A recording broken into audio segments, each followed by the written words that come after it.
Picture this. You're standing in a massive, packed arena. Okay. The air is, thick with the smell of stale beer, sweat, and pyrotechnics. Oh, yeah, that classic wrestling atmosphere. Exactly. And the crowd around you is just absolutely deafening. I mean, they're booing at the top of their lungs. Right. And standing right in the center of a WWE professional wrestling ring is this guy named John Bradshaw Layfield, or JBL. He's playing the millionaire heel. Oh, the classic bad guy. Yeah. He's wearing this crisp collared shirt and a pristine white Stetson hat. And he's holding the microphone like it's a weapon. So who is he up against in this scenario? Across from him is the crowd favorite, Shawn Michaels. He's wearing jeans and a faded army green shirt, and he just looks completely defeated. Like he's already lost before the fight even started. Exactly. Because JBL isn't threatening to hit him with a folding chair. He's doing something much more insidious. He's looking Michaels dead in the eye and taunting him about losing his 401k in the financial crisis. Wow. That's real life leading into the spectacle. It totally is. He's reminding him that his retirement is gone, his kids' college funds have evaporated, and that while Michaels was following the herd, JBL was hoarding cash and getting richer. Jeez. And then, instead of challenging him to a physical fight, JBL offers him a demeaning, low-level corporate job. It's an incredibly visceral scene. I mean, the crowd is screaming for Michaels to just punch him, right? To take a free shot. They want the catharsis. Right, they want the payoff. But Michaels just lowers his head, turns his back, and walks out of the ring. He's completely trapped by the economic reality being thrown in his face. Okay, let's unpack this, because our mission today is to take you on a deep dive into Chris Hedges' fiercely provocative book, Empire of Illusion: The End of Literacy and the Triumph of Spectacle. It's a heavy one. It really is.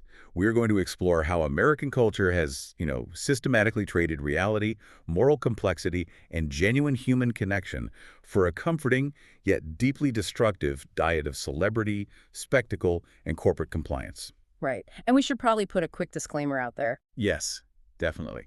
Because this source material takes a sledgehammer to institutions across the entire spectrum, from corporate capitalism to liberal universities, our job today isn't to agree or disagree with it. Exactly. We aren't taking a political side. Not at all. We're just putting this very passionate, very polarizing worldview on the table so you can see if the pieces fit together for yourself. Yeah, we're just laying out the arguments. Exactly.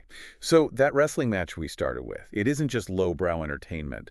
The source argues it's a mirror reflecting the very real, very raw anxieties of the working class. Well, the evolution of the wrestling villain is actually a perfect diagnostic tool for the American psyche. How so? For decades, the villains in professional wrestling were crude, nationalistic stereotypes. You had characters like the Iron Sheik or the Russian Bear representing an external foreign threat to the so-called American way of life. Right, the Cold War boogeymen. Exactly. But as manufacturing jobs vanished and the wealth gap exploded, the narrative had to shift because the audience's daily source of terror shifted. The villains became characters like JBL, the wealthy elite. The corporate CEO who lords his power over the disenfranchised worker. Right. The wrestling ring became one of the only places where the working class could see their own emotional wreckage acknowledged, even if it was completely manufactured. You're watching your own economic subjugation played out as a pantomime. It gives the audience a sense of control over a narrative they have zero control over in their actual lives. Precisely. It all starts with this idea that we are actively choosing to consume what the historian Daniel Boorstin called pseudo-events. Pseudo-events. Yeah, fake reality. We're consistently choosing shadows over substance because the substance has become too painful to look at. I see that dynamic constantly in reality TV, which is, framed as harmless entertainment, but operates mechanically like a crash course in moral nihilism. Oh, absolutely. The reality TV landscape is wild. Take the makeover show The Swan. There was a contestant named Christina who went on national television and said she wanted a divorce because she felt she physically wasn't good enough for her husband. That breaks my heart. I know. And the solution the show offers isn't therapy or self-acceptance. Of course not. Over 3 months, she endures a brow lift, liposuction, a nose job, breast augmentation, and 120 hours in the gym. All for a TV show. All to be deemed a, quote, better person by a panel of judges. And when she finally looks in the mirror, she cries and says, "I'm in love with myself." The mechanism at work there is a tragic distillation of narcissism.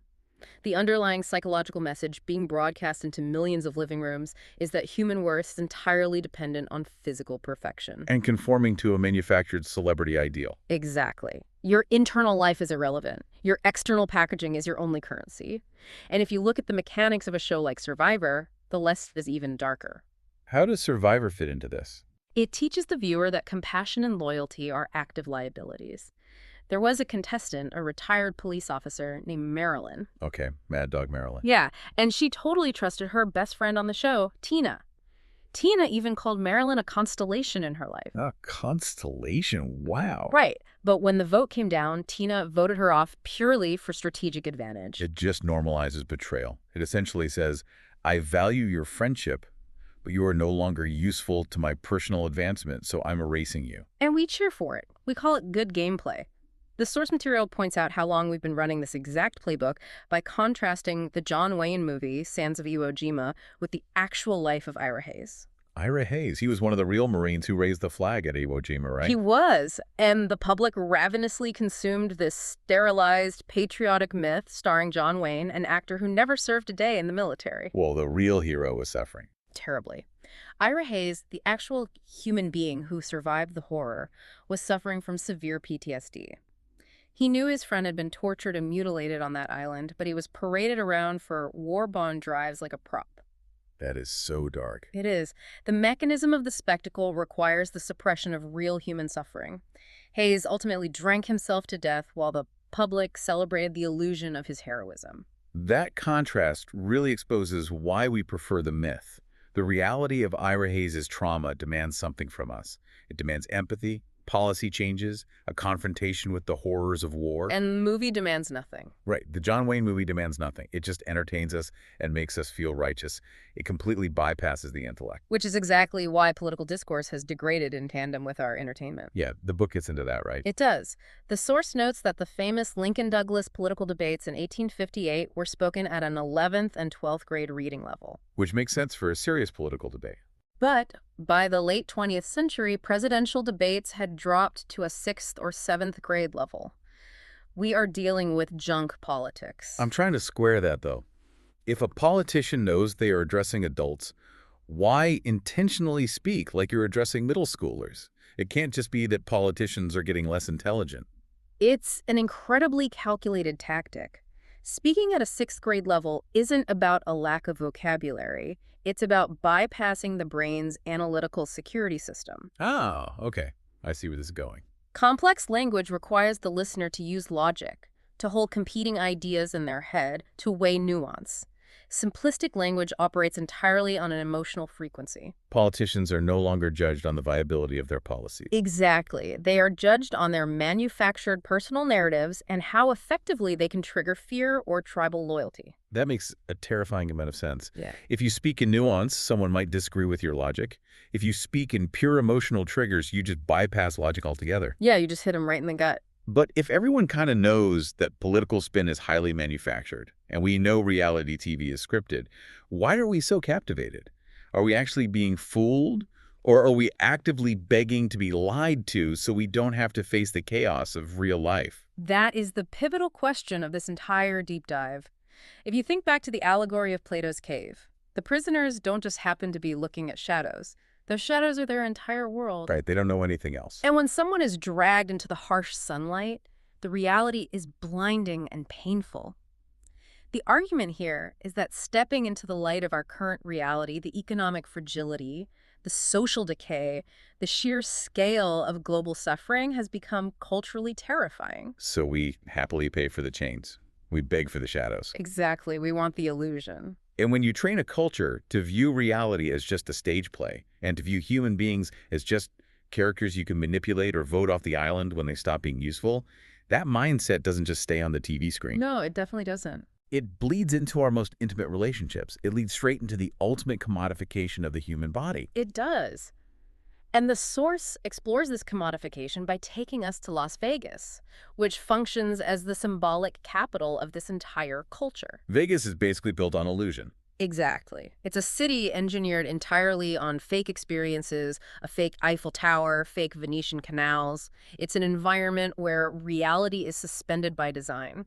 So it's fitting that it hosts the Adult Video News Expo. The details from the source regarding that industry are incredibly harrowing. It's not a story of sexual liberation. It's a story of economic desperation being exploited for spectacle. Yeah, it gets really tough to read. You have the story of Patrice Roldan, who went by the screen name Nadia Stiles. She answered an ad offering $1,000 for modeling because she was living in a homeless shelter and needed to survive. She was just completely vulnerable. Totally. They handed her $600 and subjected her to a deeply traumatic experience on set. The only way she could endure the extreme physical abuse was by completely dissociating, drinking whole bottles of vodka, taking Vicodin, just totally numbing her nervous system. What she experienced reflects a massive structural shift in that industry. The market moved away from the thin narrative plots of the 1970s into what is called gonzo porn, which strips away any pretense of human connection. It's just raw spectacle. Right. The entire mechanism of gonzo porn is the escalation of cruelty. When an audience becomes numb to standard illusions, they require a stronger, more violent hit of adrenaline to feel anything at all. The source mentions one specific film featuring an actress named Ariana Jolie.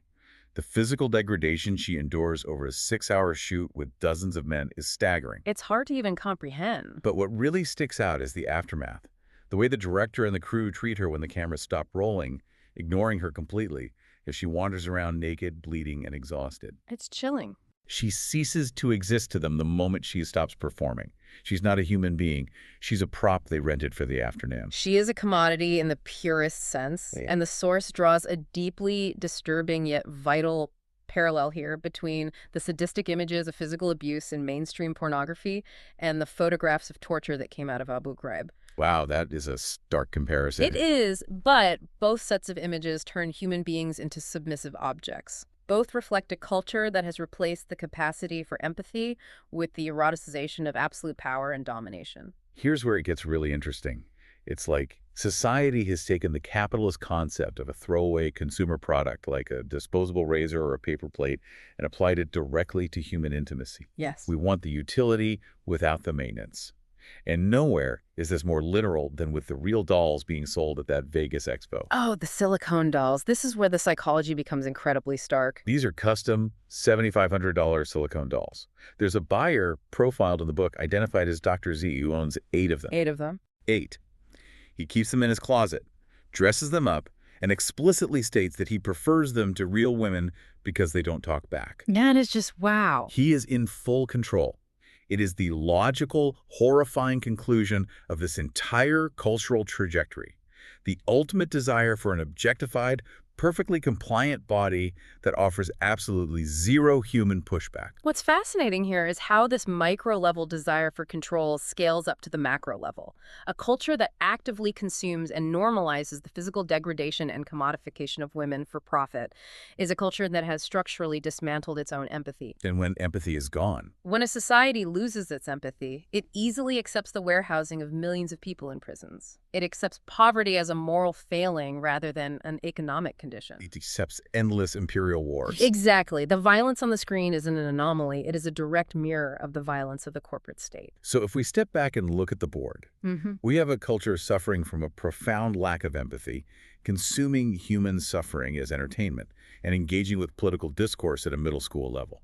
Right. The natural question is, where are the adults in the room? Why aren't our best and brightest minds, our elite academic institutions, stepping in to correct the course?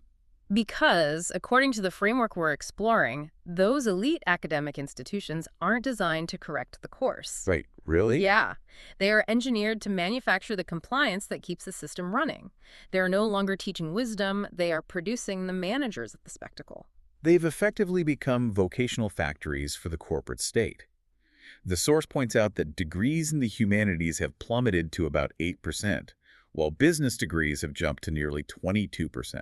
That is a massive swing. And that shift isn't just a change in major, it's a fundamental rewiring of how a student processes the world. Exactly. When you strip away the humanities, philosophy, literature, history, you remove the intellectual framework required to ask why a system exists or whether that system is moral. You just stop asking the big questions. Right. You are left only with the tools to ask how to optimize the system for maximum profit.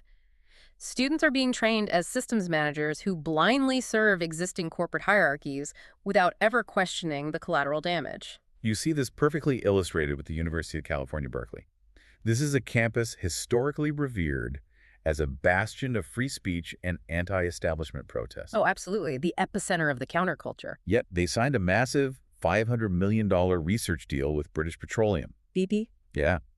And when the university decided to cut down a grove of ancient oak trees to build a new high-tech athletic training center, protesters staged a tree sit to save the grove. Which is what you'd expect at Berkeley. Right. But the student body, the supposed brightest young minds in the country, didn't join them. They actively cheered against the protesters. Oh. They dismissed them as hippies, and some even sold rocks to throw at them. It's a complete inversion of the traditional role of the university student. The goal of higher education is no longer intellectual discovery. The goal is gaming the system to secure a spot in the ruling class. The obsession with standardized testing really cemented this. The source talks about books like How to Win at College, which function as survival manuals for this hollowed-out system. What do they tell you to do? They literally advise students to drop classes every term to protect their GPA and tell them, don't do all your reading. Wow. The goal isn't actually learning the material. The goal is building a pristine, hollow resume to secure a six-figure consulting job right out of the gate. And the devastating culmination of this hollow education was perfectly captured in a farewell letter by Andrew Laude, a hedge fund manager. Oh, I remember this. He made an astronomical 866% gain betting on the subprime mortgage collapse. Just insane numbers. When he shut down his fund, he wrote a public letter openly mocking the, quote, idiots whose parents paid for prep school, Yale, and then the Harvard MBA. He's called them out. He pointed out that these deeply uneducated elite systems managers, people who never learned to think critically only to follow the herd, were the exact people who ran the global economy straight into a ditch. I'm struggling to square that level of cynicism with the reality of these institutions, though. These Ivy League schools are still taking in incredibly capable, highly intelligent kids. Of course they are. Even if a test tutor explicitly tells a kid to just spit back what they tell you, as mentioned in the source, are we really breeding an entire ruling class of professionals who are utterly blind to moral consequences? It's not that they lack personal intelligence. It's that the structure of their profession has been stripped of its moral dimension. The source makes a critical distinction between two types of professionals. Okay, what are they? Historically, we had the social trustee professional. Think of a traditional doctor or a lawyer who believed their specialized knowledge was a tool meant to serve the common good and uphold a standard of justice. Right, they view themselves as stewards. But they have been almost entirely replaced by the expert professional. And what's the difference? The expert professional is highly specialized, emotionally detached, and entirely immoral in their professional capacity. They are trained exclusively to keep a failing corporate system running.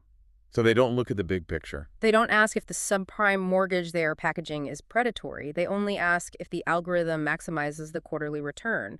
They are morally neutral technicians. So we have an economic system managed by emotionally detached technicians and a working class that is economically suffocating, hooked on toxic spectacle, and retreating into throwaway intimacy. It's quite the setup. If the structural reality is this bleak, how does the corporate state prevent the masses from simply snapping? What keeps people showing up to work? You prevent rebellion by pathologizing unhappiness. You make optimism a corporate mandate. This brings us to the most insidious mechanism of all, the illusion of happiness. The mandated positive thinking. The book takes us into a presentation at Claremont Graduate University by a professor named David Cooper Ryder. Right, the appreciative inquiry guy. Yes. He champions a concept he calls appreciative inquiry, or transformational positivity. He stands up there with his PowerPoint slides, earnestly telling the crowd that organizations like Walmart and massive defense contractors can act as vehicles for amplifying love in the world. It sounds like a corporate punchline, but it is an incredibly effective psychological mechanism for social control. In the corporate environment, positive psychology is weaponized to systematically silence dissent. How so? Walk me through how that actually works on the ground for an employee. Think about your own workplace. If you are a worker who spots a structural flaw, say you point out predatory lending practices or unsafe working conditions, or simple corporate greed, management doesn't have to debate the merits of your criticism. Right, they don't have to argue the facts. Instead, under the guise of positive psychology, they simply evaluate your attitude. You are immediately dismissed as being negative, obstructive, or not a team player. So what does this all mean? It sounds like putting a smiley face sticker over the check engine light of a car that's currently on fire, and then making it a fireable offense for any passenger to point out the smoke. That is exactly the mechanism. If we connect this to the bigger picture, it's a direct manifestation of what Aldous Huxley warned about in Brave New World. Oh, interesting. How does Huxley fit in? Huxley feared that authoritarianism wouldn't be imposed through pain and terror, but through pleasure, distraction, and engineered contentment. The ultimate goal of this conditioning is to make people love their inescapable social destiny. So happiness isn't real happiness anymore. Exactly. Happiness is no longer treated as a natural, fluctuating human emotion that responds to your environment. It has been engineered into a corporate productivity tool. So if you are fundamentally unhappy with an unjust system, if you can't pay your mortgage despite working 50 hours a week, if you are alienated and exhausted, the culture isolates you. It tells you it's your fault. It tells you that you are the broken component. The system is functioning perfectly. You just aren't visualizing success hard enough. You don't have the right vision board. It acts as a flawless defense mechanism for capitalism. It shifts the burden of systemic failure entirely onto the individual. If you fail to thrive in a system designed to exploit you, it's framed as a failure of your personal attitude, an unwillingness to embrace transformational positivity. Man, when you lay all these pieces out together, it paints an incredibly stark picture of modern life. We've explored how a culture seeks refuge in the comforting, simplistic narratives of professional wrestling and reality TV, where complex human pain is flattened into a disposable game. Yeah, the pseudo-events. We've seen how that emotional detachment inevitably scales up into the physical commodification of human beings in the adult industry, treating intimacy as a transaction with zero pushback. A total loss of empathy. We've looked at how elite academic institutions aren't challenging this decay, but are instead mass-producing the very amoral systems managers who optimize it. And finally, we unpacked how corporate positive psychology is deployed as a shield, ensuring that anyone who points out the smoke is blamed for the fire. It is a sweeping, deeply unsettling diagnosis of a society that has become terrified of its own reality. And as we said at the top, our goal here wasn't to tell you what to believe or to take a political stance. We just wanted to unpack the claims Chris Hedges makes so you could examine the world around you with a new lens. Yeah, to see if these arguments resonate with your own experience. Yeah, exactly. But I want to leave you with one final thing to ponder. We've talked a lot today about the shadows on the wall of the cave and, why they are so comforting. The illusion is safe. Right, it's safe. But what happens to the individual who finally decides they've had enough? What happens to the person who walks out of the wrestling ring, blinks in the harsh, blinding sunlight, and decides to start telling the truth? That's the real test. If an entire society is hopelessly addicted to spectacle, can they even recognize reality when it's standing right in front of them? Or will they treat the truth teller as the ultimate enemy, something to chew on? Until next time.